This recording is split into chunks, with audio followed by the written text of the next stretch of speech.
আপনাদেরকে বলবো যে আপনারা কীভাবে ইনস্টাগ্রামে ফটো ডিলিট করবেন। যে কোনো আপনি যদি ভুল ভবিষ্যতে কোনো ফটো পোস্ট করে থাকেন, সেই ফটোটা আপনি যদি ডিলিট করতে চান, সেই ফটোটা আপনি ডিলিট করতে পারবেন খুব সহজেই। কীভাবে করবেন ডিলিট, আমার ভিডিওটা লাস্ট অবধি দেখতে থাকুন।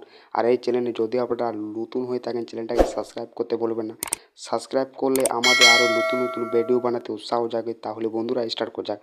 আপনাকে আগে ইনস্টাগ্রামটাকে ওপেন করতে হবে। আপনি যখনই দেখবেন ইনস্টাগ্রামটাকে ওপেন করে, আপনি একটা পাবেন এই ধরনের ইন্টারফেস। আপনি এবারে নিচের দিকে তাকান, প্রোফাইলে আপনাকে ওকে করতে হবে। আপনি যখন দেবেন প্রোফাইলে ওকে করে, এখান থেকে আপনি ইনস্টাগ্রামে যখন ফটোটা ডিলিট করতে চান, সেই ফটোটার উপরে আপনাকে এভাবে ওকে করতে হবে।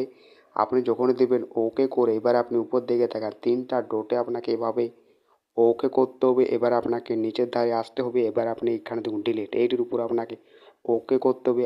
আবার আপনাকে ডিলিট এভাবে ওকে করতে হবে। এইভাবে আপনি ইনস্টাগ্রামে খুব সহজে ফটো পোস্ট ডিলিট করতে পারবেন। এইভাবে আপনি খুব সহজে করতে পারবেন। আশা করি বন্ধুরা আমার ভিডিওটাই তো। আমার যদি ভিডিও যদি ভালো লেগে থাকে, লাইক শেয়ার কমেন্ট, চ্যানেলটা সাবস্ক্রাইব করতে বলবো না। টাটা বন্ধুরা, এটুকুই।